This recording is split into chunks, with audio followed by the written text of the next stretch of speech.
Hello दोस्तों, मैं LC Sharma academy YouTube channel पर आपका स्वागत करता हूं। तो दोस्तों, आज के इस वीडियो में हम फ्यूचर परफेक्ट कॉन्टिन्यूअस टेंस के बारे में पढ़ेंगे। तो फ्यूचर परफेक्ट कॉन्टिन्यूअस टेंस को हम हिंदी में कहते हैं पूर्ण अपूर्ण भविष्यकाल। क्या कहते हैं? पूर्ण अपूर्ण भविष्यकाल। पूर्ण अपूर्ण भविष्यकाल। परफेक्ट मीन्स पूर्ण, कॉन्टिन्यूअस मीन्स अपूर्ण और फ्यूचर टेंस मीन्स भविष्यकाल। तो फ्यूचर परफेक्ट कॉन्टिन्यूअस टेंस पूर्ण अपूर्ण भविष्यकाल। तो हम लेते हैं इसकी पहचान। क्या लेते हैं? पहचान।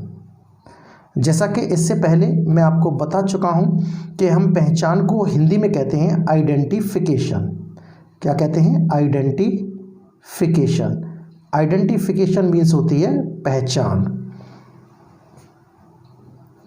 तो कैसे पहचानेंगे आप कि फला वाक्य फ्यूचर परफेक्ट कॉन्टिन्यूअस टेंस का है? तो पहचान को हम 2 पॉइंट्स में लेंगे। पहला पॉइंट लेते हैं फ्यूचर परफेक्ट कॉन्टिन्यूअस टेंस की पहचान का। इस टेंस के वाक्यों में, इस टेंस के वाक्यों में, इस टेंस के वाक्यों में कार्य का भविष्य काल में जारी रहना पाया जाता है। कार्य का भविष्य काल में, कार्य का भविष्य काल में जारी रहना पाया जाता है, पाया जाता है तथा साथ साथ समय भी दिया होता है और साथ साथ समय भी दिया होता है, और साथ साथ समय भी दिया होता है। तो दोस्तों, ये है पहचान का पहला पॉइंट कि इस टेंस के वाक्यों में कार्य का भविष्य काल में जारी रहना पाया जाता है और साथ साथ समय भी दिया होता है। दूसरा पॉइंट है इसकी पहचान का कि इस काल में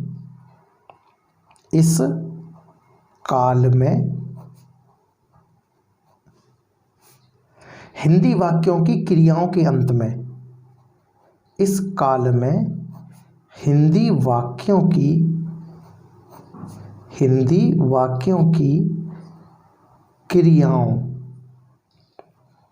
क्रियाओं को हम बोलते हैं वर्ब्स। क्या बोलते हैं? वर्ब्स। क्रियाओं के अंत में रहा होगा, कॉमा रही होगी, कॉमा रहे होंगे, कॉमा रहा होगा आदि शब्द आते हैं। आदि शब्द आते हैं। तो क्या पहचान है? दूसरा पॉइंट है पहचान के रूप में कि इस काल में हिंदी वाक्यों की क्रियाओं यानी वर्ब्स के अंत में रहा होगा, रही होगी, रहे होंगे, रहा होगा आदि शब्द आते हैं और साथ साथ समय भी दिया होता है। जैसे में एक वाक्य लेते हैं और उस वाक्य के माध्यम से इस पहचान को हम समझेंगे। जैसे हम 2 दिन से भगवान की पूजा कर रहे होंगे। हम 2 दिन से भगवान की पूजा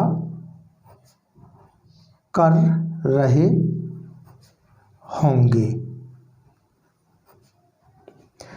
क्लियर दोस्तों? एक तो इस वाक्य कि क्रिया के अंत में, क्रिया कौन सी इस वाक्य की, पूजा करना, ये क्या है, ये वर्ब है और इसमें क्या लगा हुआ है, रहे होंगे। क्लियर। दूसरा इसमें समय भी दिया हुआ है 2 दिन से, ये क्या है हमारा, ये टाइम है, क्या है, ये टाइम है। ठीक है। तो इस टेंस के वाक्यों में कार्य का भविष्य काल में जारी रहना, यानी हम 2 दिन से पूजा कर रहे होंगे, कार्य जारी रहेगा, 2 समय कार्य जारी रहता है। और दूसरा जो क्रिया होती है, क्रिया के अंत में रहा होगा, रही होगी, रहे होंगे और रहा होगा आदि शब्द आते हैं। तो ऐसे वाक्य जो होते हैं वो फ्यूचर परफेक्ट कॉन्टिन्यूअस टेंस के होते हैं। तो ऐसे वाक्यों को बनाने के अब हम लेते हैं रूल्स। क्या लेते हैं, रूल्स। और रूल्स को हम हिंदी में बोलते हैं नेम। अब हम चलते हैं रूल्स की तरफ। तो कौन कौन से रूल्स यूज होंगे ऐसे वाक्यों की अंग्रेजी बनाने के लिए। तो हम लेते हैं पहले rule 1, rule number 1। Rule number 1 में तो इस काल के वाक्यों की अंग्रेजी बनाने के लिए, इस काल के वाक्यों की, इस काल के वाक्यों की अंग्रेजी बनाने के लिए सहायक क्रिया और सहायक क्रिया को हम इंग्लिश में बोलते हैं हेल्पिंग वर्ब। क्या बोलते हैं, हेल्पिंग वर्ब। और हेल्पिंग वर्ब को हम शॉर्ट में HB लिखते हैं। सहायक क्रिया क्या यूज़ करते हैं, सहायक क्रिया हम यूज़ करते हैं विल, हैव बीन और shall have been. Will have been और शैल हैव बीन का प्रयोग करते हैं।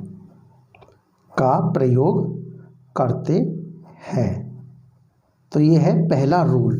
क्या है पहला रूल, कि इस काल के वाक्यों की अंग्रेजी बनाने के लिए सहायक क्रिया यानी helping verb will have been और शैल हैव बीन का प्रयोग करते हैं। अब हम लेते हैं रूल 2, रूल नंबर 2।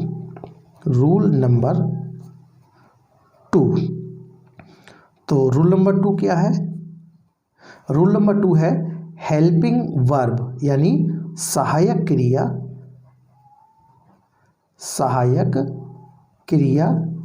और सहायक क्रिया को हम क्या बोलते हैं, हेल्पिंग वर्ब। यहाँ मैंने शॉर्ट रूप लिखा है। सहायक क्रिया शैल हैव बीन का प्रयोग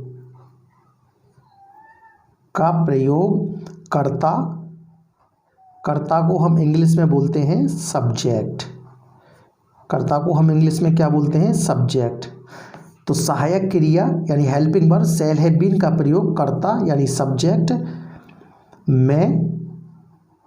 मैं को बोलते हैं हम आई और हम को हम बोलते हैं इंग्लिश में वी। तो मैं और हम के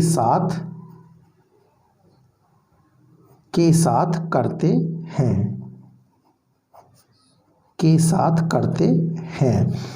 तो सहायक क्रिया यानी helping verb shall have been का प्रयोग कर्ता यानी सब्जेक्ट मैं को इंग्लिश में आई कहते हैं और हम को इंग्लिश में वी कहते हैं, के साथ किया जाता है। तो शैल हैव बीन का प्रयोग किसके साथ करते हैं, सब्जेक्ट आई और वी के साथ।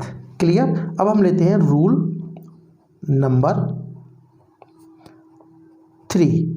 तो रूल नंबर 3 है सहायक क्रिया जिसको कि इंग्लिश में हम कहते हैं हेल्पिंग वर्ब और हेल्पिंग वर्ब को शॉर्ट में लिखते हैं हम HB। सहायक क्रिया विल हैव बीन का प्रयोग, सहायक क्रिया विल हैव बीन का प्रयोग कर्ता यानी सब्जेक्ट, कर्ता मैं को हम कहते हैं आई, और वी और हमको इंग्लिश में बोलते हैं वी। कर्ता मैं और हम को छोड़कर अन्य सभी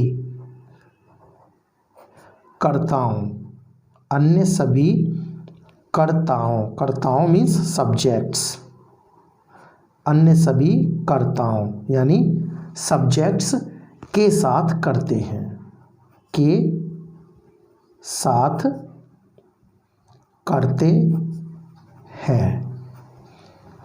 क्लियर दोस्तों।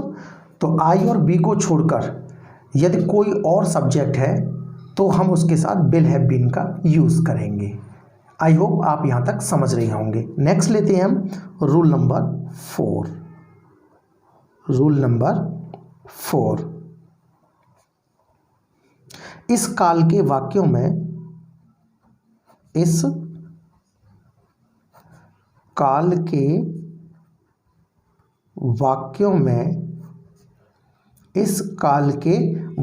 में क्रिया यानी वर्ब, जो मेन वर्ब होती है, क्रिया की पहली अवस्था,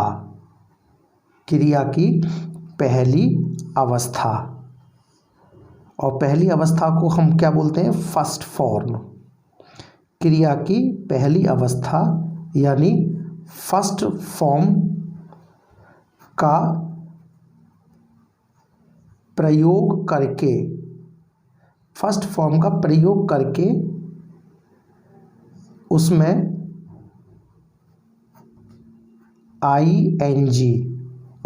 आईएनजी लगाते हैं।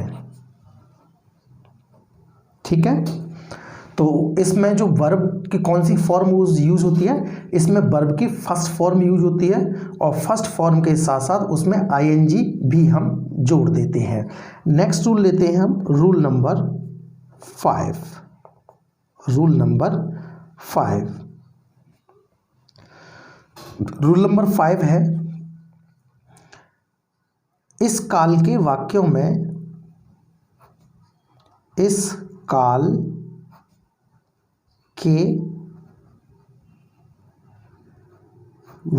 में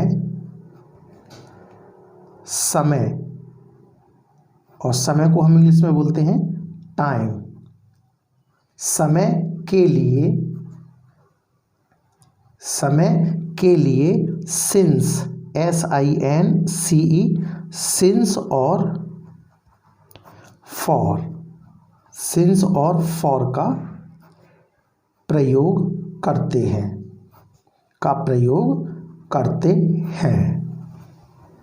क्लियर दोस्तों। जब समय वाक्य में दिया होता है, जैसे मैंने एक एग्जाम्पल लिया था 2 दिन से, तो ये समय है, तो इस वाक्य में ये जो से है, इस से के लिए हम सिंस और फॉर का यूज करेंगे।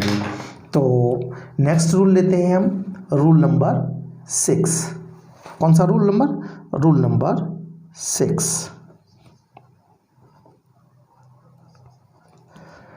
6 में लेते हैं हम निश्चित समय के लिए,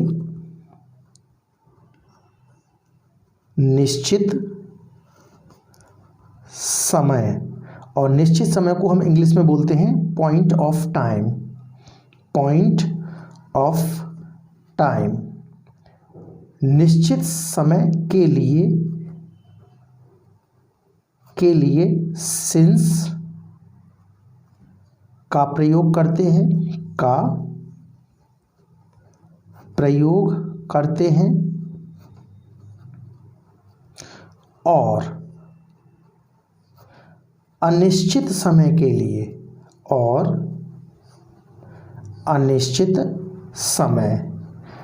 अनिश्चित समय को हम बोलते हैं इंग्लिश में पीरियड ऑफ टाइम। अनिश्चित समय के लिए फॉर का प्रयोग करते हैं, फॉर का प्रयोग करते हैं। ठीक है। निश्चित समय जिसको इंग्लिश में पॉइंट ऑफ टाइम बोलते हैं के लिए हम सिंस का प्रयोग करते हैं, और अनिश्चित समय जिसको कि हम इंग्लिश में पीरियड ऑफ टाइम बोलते हैं के लिए फॉर का प्रयोग करते हैं। दोस्तों कौन सा समय, कौन से जो समय जो होते हैं उनको पॉइंट ऑफ टाइम कहते हैं और कौन से समय को हम पीरियड ऑफ टाइम कहते हैं। तो निश्चित समय और अनिश्चित समय के लिए मैं प्रेजेंट परफेक्ट टेंस में बहुत ही डिटेल में बता चुका हूं। तो आप प्रेजेंट परफेक्ट टेंस को LC Sharma academy YouTube channel पर जाकर देख सकते हैं, वहां आपको बहुत अच्छी तरीके से समझ में आ जाएगा।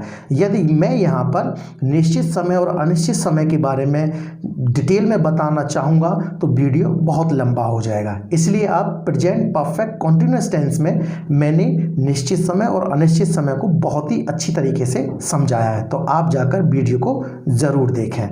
ठीक है दोस्तों, अब हम एक नोट लेते हैं। क्या लेते हैं? नोट।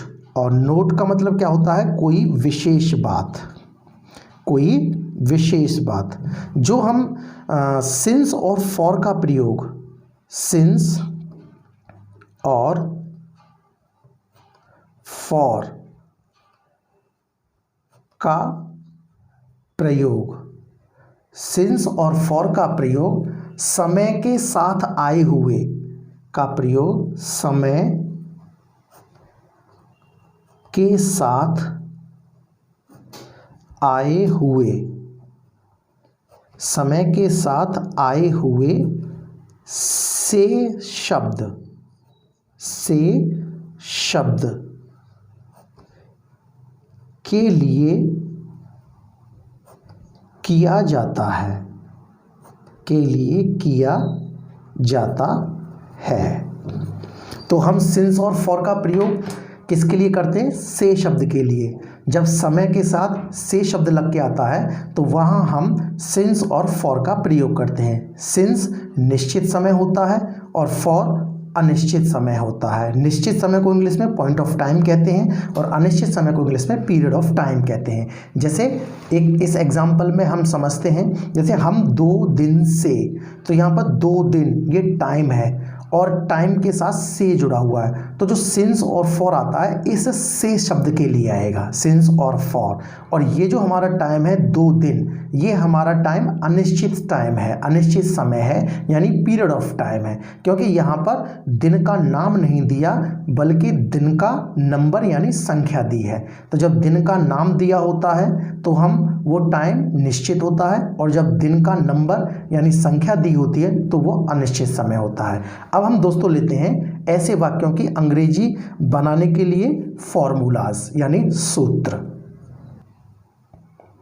तो दोस्तों अब हम लेते हैं फॉर्मूलाज यानी सूत्र। तो सबसे पहले हम लेते हैं फॉर्मूला फॉर एफर्मेटिव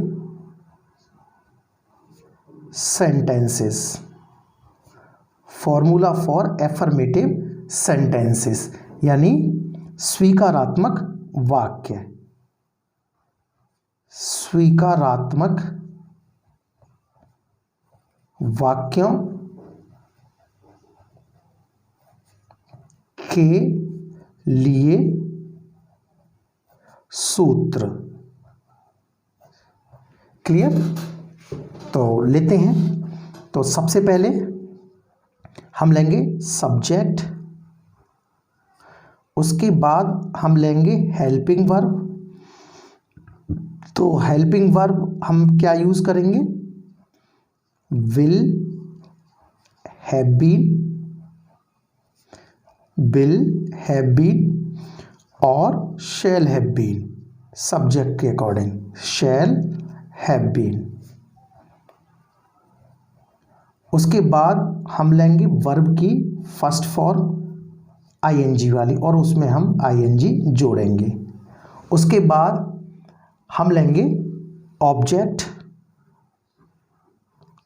और उसके बाद हम लेंगे सिंस या फॉर, टाइम के लिए सिंस या फॉर, और उसके बाद हम लिखेंगे टाइम जो समय वाक्य में दिया होगा। तो अब हम इस फॉर्मूला को अप्लाई करते हैं एक एग्जाम्पल में। तो फॉर एग्जाम्पल वही वाक्य ले लेते हैं, हम 2 दिन से भगवान की पूजा कर रहे होंगे। हम 2 दिन से भगवान की पूजा कर रहे होंगे। अब हम इस वाक्य पर ये फॉर्मूला अप्लाई करेंगे। तो इसमें हम क्या है, इसमें हम है सब्जेक्ट, क्लियर। पूजा कर रहे होंगे ये हमारा क्या है, ये हमारा है वर्ब, क्लियर। अब भगवान की ये हमारा ऑब्जेक्ट है, क्लियर। अब 2 दिन से ये हमारा क्या है, ये हमारा है टाइम, टी फॉर टाइम। तो हम फॉर्मूला के अकॉर्डिंग इनको रखते हैं। तो सबसे पहले सब्जेक्ट है, हम इसको इंग्लिश में बोलते हैं वी। अब हम लेंगे helping verb will have been और शैल हैव बीन। तो सब्जेक्ट इसका वी है, तो आई और वी के साथ हम शैल हैव बीन का यूज़ करते हैं। तो यहाँ पर वी है तो हम यूज़ करेंगे शैल हैव बीन। तो वी शैल हैव बीन। उसके बाद फॉर्मूला में वर्ब फर्स्ट प्लस आईएनजी। तो आईएनजी वाली हम वर्ब यूज़ करेंगे। तो पूजा करना की अंग्रेजी होती है वॉरशिप। पूजा करना की अंग्रेजी क्या होती है, वॉरशिप। तो हम उसमें आईएनजी जोड़ेंगे। तो वॉरशिपिंग WORSHIP, वॉरशिप मीन्स पूजा करना। जब हम इसमें आईएनजी जोड़ेंगे तो डबल पी हो जाएगा, वॉरशिपिंग, क्लियर। और इसमें अब ऑब्जेक्ट कौन से हैं हमारे, भगवान। और भगवान को हम इंग्लिश में बोलते हैं गॉड। तो परमपिता परमेश्वर के लिए कैपिटल वाला जी आएगा, गॉड। अब यहाँ पर समय है 2 दिन से। तो यहाँ पर अगर दिन का नाम होता तो ये समय निश्चित होता। जब ये निश्चित होता तो हम से के लिए सिंस यूज़ करते। लेकिन यहाँ पर दिन का नाम ना देकर दिन की संख्या दी है, यानी 2 दिन। कितने दिन, 2 दिन। तो दिन की संख्या दी है, इसलिए ये समय अनिश्चित है। तो अनिश्चित समय के लिए से के लिए हम क्या यूज़ करेंगे, फॉर। तो फॉर, और 2 की अंग्रेजी होती है 2, और दिन की डेज, फॉर 2 डेज। तो इसकी इंग्लिश क्या हुई, we shall have been worshipping God for 2 days, clear. अब हम लेते हैं सेकंड नंबर का फॉर्मूला। कौन सा, फॉर्मूला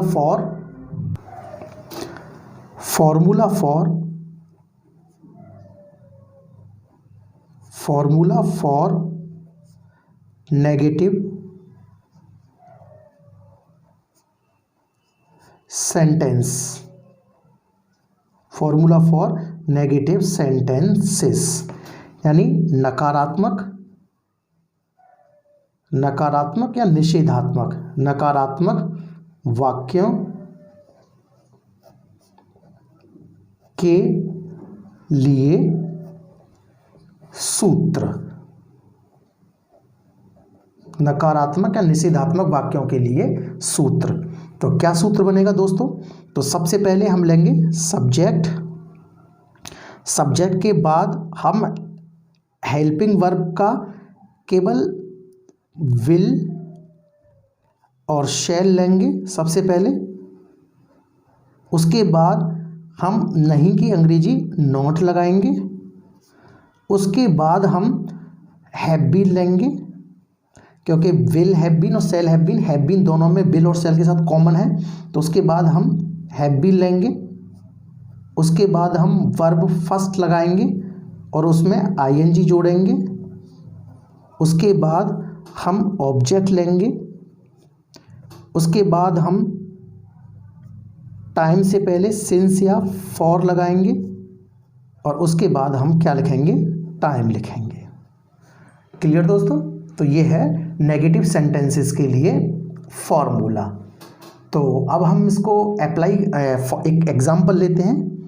फॉर एग्जांपल में इसको हम अप्लाई करके देखते हैं। मैं सुबह से अपना पाठ याद नहीं कर रहा हूँगा। मैं सुबह से अपना पाठ नहीं याद कर रहा होऊंगा। क्लियर। इसमें मैं क्या है, इसमें मैं है सब्जेक्ट, और याद कर रहा हूँगा ये हमारा क्या है, वर्ब है। अपना पाठ हमारा ये ऑब्जेक्ट है। सुबह से ये हमारा टाइम है, और नहीं हमारा क्या है, नेगेटिव वर्ड है। तो अब हम इस सेंटेंस की इंग्लिश बनाते हैं इस फॉर्मूला के अकॉर्डिंग। तो सबसे पहले हम सब्जेक्ट लेंगे। इस सेंटेंस का सब्जेक्ट है मैं, तो मैं की इंग्लिश होती है आई। उसके बाद हम हेल्पिंग वर्ब लेंगे विल या शैल। तो आई के अकॉर्डिंग हम हेल्पिंग वर्ब शैल यूज़ करेंगे, तो आई शैल। इसके बाद हम नहीं की अंग्रेजी नॉट लेंगे, आई शैल नॉट। उसके बाद हम हेल्पिंग वर्ब का हैव बीन लेंगे, I shall not have been, I shall not have been.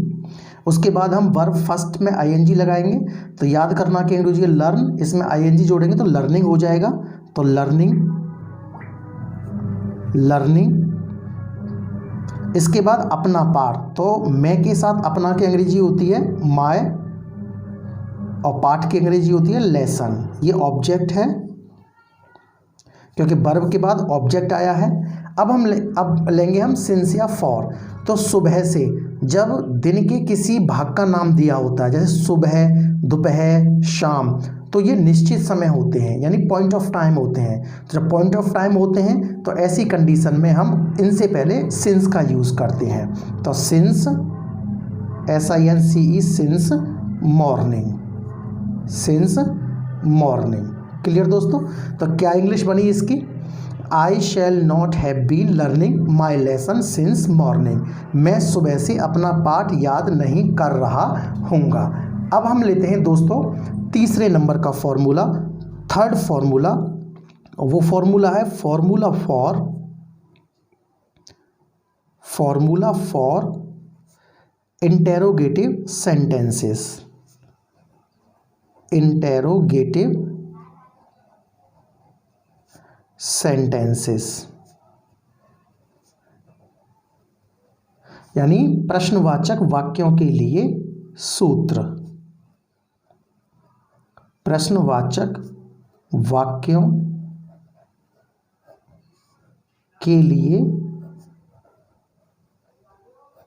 सूत्र। तो ये 2 टाइप के होते हैं। इसमें हम लेते हैं टाइप ए।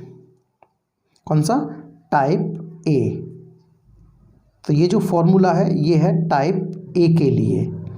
तो टाइप ए के लिए क्या होगा, सबसे पहले हम लेंगे हेल्पिंग वर्ब, और हेल्पिंग वर्ब का हम क्या लेंगे, हेल्पिंग वर्ब का हम लेंगे विल या शैल। क्लियर दोस्तों। उसके बाद हम लेंगे कर्ता की अंग्रेजी यानी सब्जेक्ट। उसके बाद हम हेल्पिंग वर्ब का हैव बीन लेंगे, दूसरा पार्ट हेल्पिंग वर्ब का हैव बीन। उसके बाद हम वर्ब की फर्स्ट फॉर्म लेंगे और उसमें हम आईएनजी जोड़ेंगे, यानी आईएनजी वाली वर्ब की फॉर्म लेंगे। उसके बाद हम ऑब्जेक्ट लगाएंगे। उसके बाद हम टाइम के लिए सिंस और फॉर का यूज़ करेंगे टाइम के अकॉर्डिंग। और उसके बाद हम क्या लिखेंगे, टाइम लिखेंगे, और उसके बाद हम क्वेश्चन मार्क लगाएंगे। क्लियर दोस्तों। तो ये इंटेरोगेटिव सेंटेंसेस के लिए फॉर्मूला है, वो भी टाइप ए के लिए, जब किसी हिंदी वाक्य के शुरू में क्या आता है। तो अब हम इसे फॉर एग्जाम्पल से समझते हैं। इस फॉर्मूला को एग्जाम्पल में अप्लाई करके देखते हैं। जैसे क्या वे 7 बजे से कहानियाँ कह रहे होंगे, क्या वे 7 बजे से, क्या वे 7 बजे से कहानियाँ कह रहे होंगे, कह रहे होंगे। तो दोस्तों ये इंटेरोगेटिव टाइप 1 है, इंटेरोगेटिव टाइप ए है। क्यों? क्योंकि हिंदी वाक्य के शुरू में क्या आया है, तो जब किसी हिंदी वाक्य के शुरू में क्या शब्द आता है तो वो इंटेरोगेटिव टाइप ए सेंटेंस होता है। और ऐसे वाक्यों की इंग्लिश बनाने के लिए सबसे पहले हम हेल्पिंग वर्ब का यूज़ करते हैं, जिस टेंस में भी वाक्य होता है टेंस के अकॉर्डिंग। तो सबसे पहले हम हेल्पिंग वर्ब लगाएंगे सब्जेक्ट के अकॉर्डिंग। तो सब्जेक्ट इसका क्या है? वे। तो हम इसमें से फाइंड आउट कर लेते हैं। तो ये वे हमारा क्या है? वे है हमारा सब्जेक्ट। और कह रहे होंगे ये हमारा क्या है? वर्ब। और कहानियाँ ये हमारा है ऑब्जेक्ट। और 7 बजे से ये हमारा क्या है? टाइम है। तो सबसे पहले हम विल शैल यूज़ करेंगे सब्जेक्ट के अकॉर्डिंग। तो सब्जेक्ट वे को इंग्लिश में दे कहते हैं, तो दे के अकॉर्डिंग आएगा विल। तो विल दे। अब हेल्पिंग वर्ब का शेष पार्ट लेंगे हैव बीन, जो कि विल और शैल के साथ कॉमन था। तो will they have been, will they have been. अब उसके बाद कहना इसमें वर्ब है, तो कहानी कहना के साथ हम टेल लगाते हैं। टेल में हम आईएनजी जोड़ेंगे तो टेलिंग हो जाएगा, टेलिंग, टेलिंग। और कहानियों की अंग्रेजी होती है स्टोरी, तो कहानी की अंग्रेजी स्टोरी, तो प्लूरल है तो स्टोरीज हो जाएगा, टेलिंग स्टोरीज। आप स्टोरीज से पहले दा लगाना चाहें लगा सकते हैं, ना लगाना चाहें मत लगाइए, नो प्रॉब्लम। तो will they have been telling story. अब हम लेंगे फॉर्मूला के अकॉर्डिंग सिंस और फॉर, क्योंकि स्टोरी इसमें ऑब्जेक्ट है। अब हम सिंस फॉर लेंगे। यहाँ पर समय दिया है बजे में, तो जब किसी वाक्य में समय बजे में दिया होता है तो वो निश्चित समय होता है, यानी पॉइंट ऑफ टाइम होता है। तो जब टाइम बजे में हो तो हम उससे पहले सिंस का यूज़ करते थे। यहाँ पर टाइम बजे में है तो हम से के लिए सिंस लगाएंगे, सिंस। और 7, तो बजे की अंग्रेजी होती है ओ क्लॉक, तो अब हम यहाँ लिखेंगे 7 ओ क्लॉक। और ओ क्लॉक को ऐसे लिखा जाता है 7 ओ क्लॉक। तो इसकी इंग्लिश क्या होगी? Will they have been telling story since 7 o'clock. क्या वे 7 बजे से कहानियाँ कह रहे होंगे। अब हम लेते हैं इसका टाइप बी, टाइप बी। इससे पहले मैंने आपको जितने भी टेंस पढ़ाए हैं उसमें 2 टाइप के इंटरोगेटिव सेंटेंस आपको बताए हैं। तो टाइप बी के लिए हम फॉर्मूला क्या लेंगे? सबसे पहले आता है टाइप बी में क्वेश्चन वर्ड की इंग्लिश, जो प्रश्नवाचक शब्द होता है। उसके बाद हम हेल्पिंग वर्ब लेंगे, और हेल्पिंग वर्ब में से हम केवल विल या शैल लेते हैं। उसके बाद हम सब्जेक्ट की इंग्लिश लगाएंगे। उसके बाद हम हेल्पिंग वर्ब का जो हैव बीन बचा है वो लिखेंगे। उसके बाद हम वर्ब फर्स्ट लगाएंगे और उसमें हम आईएनजी जोड़ेंगे, यानी आईएनजी वाली वर्ब इसमें यूज़ होती है। उसके बाद हम क्या लेंगे? उसके बाद हम ऑब्जेक्ट यानी कर्म की इंग्लिश लेंगे। उसके बाद हम निश्चित और अनिश्चित समय के अकॉर्डिंग हम सिंस और फॉर लगाएंगे। और उसके बाद हम टाइम यानी समय लिखेंगे। और आखिर में हम क्या लगाएंगे? क्वेश्चन मार्क लगाएंगे। अब इस फॉर्मूला को हम किसी एक सेंटेंस से समझते हैं। तो अब हम एक वाक्य लेते हैं, फॉर एग्जाम्पल। एग्जाम्पल लेते हैं, तुम 4 दिन से क्या सोच रहे होंगे? क्या सोच रहे होंगे? तुम 4 दिन से क्या सोच रहे होंगे। अब इसमें हम आइडेंटिफाई कर लेते हैं सब्जेक्ट, ऑब्जेक्ट आदि को। तो तुम इसमें क्या है? तुम इसमें है सब्जेक्ट। सोच रहे होंगे ये हमारा क्या है? वर्ब है। और 4 दिन से ऑब्जेक्ट इसमें है नहीं। 4 दिन से ये हमारा क्या है? टाइम है। और क्या हमारा क्या है? क्वेश्चन वर्ड है। क्या हमारा है? Question word. तो आप सबसे पहले क्वेश्चन वर्ड की इंग्लिश लेते हैं। तो क्वेश्चन वर्ड है क्या। क्या को इंग्लिश में बोलते हैं? What, what. उसके बाद हम हेल्पिंग वर्ब लेंगे सब्जेक्ट के अकॉर्डिंग। तुम है, तुम को इंग्लिश में यू बोलते हैं, तो यू के लिए आएगा will.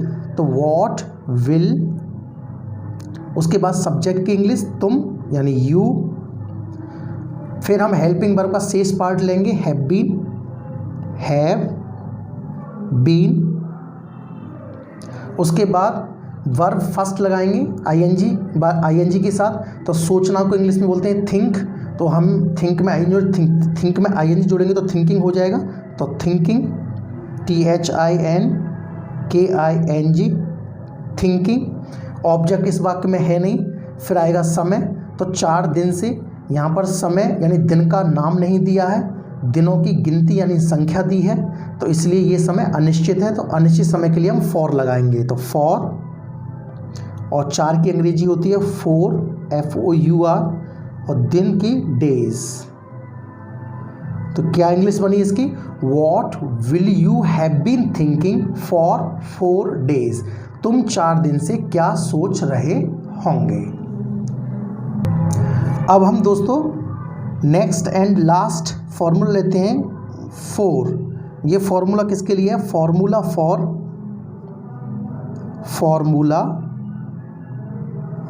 For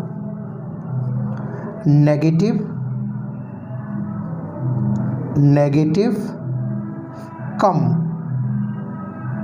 interrogative, negative come interrogative sentences. Formula for negative come interrogative sentences यानी नकारात्मक, नेगेटिव को आप नकारात्मक और निषेधात्मक भी कह सकते हैं। नकारात्मक और प्रश्नवाचक, नकारात्मक और प्रश्नवाचक वाक्यों के लिए सूत्र। Clear? Formula for negative come interrogative sentences, नकारात्मक और प्रश्नवाचक वाक्यों के लिए सूत्र। तो ये भी 2 टाइप का होता है। तो पहले हम लेते हैं टाइप ए के लिए हम लेते हैं। तो टाइप ए के लिए क्या फॉर्मूला होगा? सबसे पहले हम लेंगे हेल्पिंग वर्ब। क्या लेंगे? Helping verb. और हेल्पिंग वर्ब का हम एक पार्ट लेंगे विल और शैल, विल या शैल सब्जेक्ट के अकॉर्डिंग। फिर हम लेंगे सब्जेक्ट यानी कर्ता की अंग्रेजी। फिर हम हेल्पिंग वर्ब का दूसरा पार्ट लेंगे, दूसरा पार्ट नहीं लेंगे, हम नहीं की अंग्रेजी नॉट लगाएंगे, नॉट। उसके बाद हम हेल्पिंग वर्ब का शेष पार्ट लेंगे हैव बीन। उसके बाद हम क्रिया की फर्स्ट फॉर्म लेंगे और उसमें हम आईएनजी लगाएंगे। उसके बाद हम ऑब्जेक्ट यानी कर्म की इंग्लिश लेंगे। उसके बाद हम समय के अनुसार सिंस या फॉर लिखेंगे और उसके बाद हम टाइम लिखेंगे और आखिर में हम क्वेश्चन मार्क लगाएंगे। क्लियर दोस्तों? अब हम इसको एक एग्जाम्पल के थ्रू अंडरस्टैंड करते हैं, एग्जाम्पल के थ्रू समझते हैं। एग्जाम्पल लेते हैं, क्या वह 1 घंटे से नहीं पढ़ रही होगी, क्या वह 1 घंटे से नहीं पढ़ रही होगी। तो ये जो वाक्य है, ये वाक्य negative come interrogative sentence type A है। क्यों? क्योंकि इस वाक्य के शुरू में क्या शब्द आया है और मिडिल में नहीं शब्द आया है। तो जब क्या और नहीं शब्द साथ साथ आते हैं तो वो नेगेटिव कम इंटेरोगेटिव सेंटेंस होते हैं। तो ये टाइप ए है क्योंकि वाक्य के शुरू में क्या आया है। तो इस सेंटेंस की इंग्लिश जो बनेगी तो सबसे पहले हम हेल्पिंग वर्ब लेंगे। तो इसमें वह क्या है? ये सब्जेक्ट है और पढ़ रही होगी ये हमारा वर्ब है। इसमें ऑब्जेक्ट दिया नहीं है, नहीं हमारा क्या है? नेगेटिव वर्ड है। और 1 घंटे से ये हमारा क्या है? ये हमारा टाइम है। 1 घंटे से क्या है? ये टाइम है। तो अब हम चलते हैं फॉर्मूला के अकॉर्डिंग इस वाक्य की इंग्लिश बनाते हैं। तो सबसे पहले हम हेल्पिंग वर्ब लेंगे सब्जेक्ट के अकॉर्डिंग। तो सब्जेक्ट वह यानी शी है, तो शी के अकॉर्डिंग हम विल लगाएंगे। तो विल विल के बाद सब्जेक्ट की इंग्लिश शी, विल शी। उसके बाद नहीं की अंग्रेजी नॉट, नॉट। उसके बाद जो हेल्पिंग वर्ब का शेष पार्ट है वो लिखेंगे हैव बीन, हैव बीन। उसके बाद हम पढ़ना की अंग्रेजी लेंगे, तो पढ़ना की अंग्रेजी थी रीड, इसमें आईएनजी जोड़ेंगे तो रीडिंग हो जाएगा, रीडिंग। उसके बाद यहाँ पर समय के लिए हम सिंस या फॉर, ऑब्जेक्ट इसमें दिया नहीं है, तो ऑब्जेक्ट के बाद सिंस या फॉर, तो यहाँ समय देखेंगे, यहाँ समय घंटे में दिया है। यदि समय बजे में होता तो ये निश्चित समय होता, लेकिन ये समय घंटे में है, तो जब समय घंटे में होता है तो वह अनिश्चित समय होता है, तो अनिश्चित समय के लिए हम फॉर यूज़ करेंगे, फॉर। और एक की अंग्रेजी आएगी एन, आर्टिकल के अकॉर्डिंग, और घंटे की अंग्रेजी आएगी आवर, फॉर एन आवर। तो इसकी इंग्लिश होगी will she not have been reading for an hour, क्या वह 1 घंटे से नहीं पढ़ रही होगी। अब दोस्तों हम नेक्स्ट एंड लास्ट लेते हैं टाइप बी। कौन सा? Type B. टाइप बी और देख लेते हैं। तो टाइप बी का क्या फॉर्मूला होगा? तो सबसे पहले हम लेंगे क्वेश्चन वर्ड यानी प्रश्नवाचक शब्द की अंग्रेजी। उसके बाद हम हेल्पिंग वर्ब में से केवल विल या शैल लिखेंगे सब्जेक्ट के अकॉर्डिंग, विल या शैल। उसके बाद हम कर्ता की अंग्रेजी लगाएंगे यानी सब्जेक्ट लेंगे। उसके बाद हम नहीं की अंग्रेजी नॉट लिखेंगे। उसके बाद हम हेल्पिंग वर्ब का जो शेष भाग है यानी जो शेष पार्ट है यानी हैव बीन उसको लिखेंगे। उसके बाद हम वर्ब की फर्स्ट फॉर्म में आईएनजी लगाएंगे, आईएनजी वाली वर्ब लेंगे। उसके बाद हम ऑब्जेक्ट लिखेंगे यदि वाक्य में ऑब्जेक्ट आया है तो।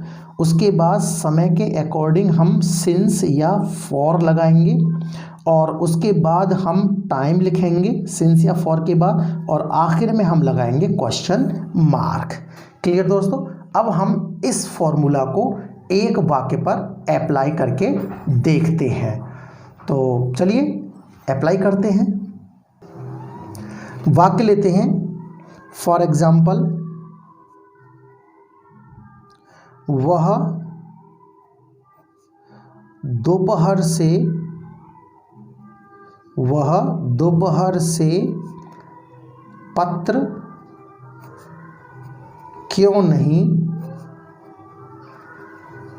नहीं लिख रहा होगा, क्यों नहीं लिख रहा होगा।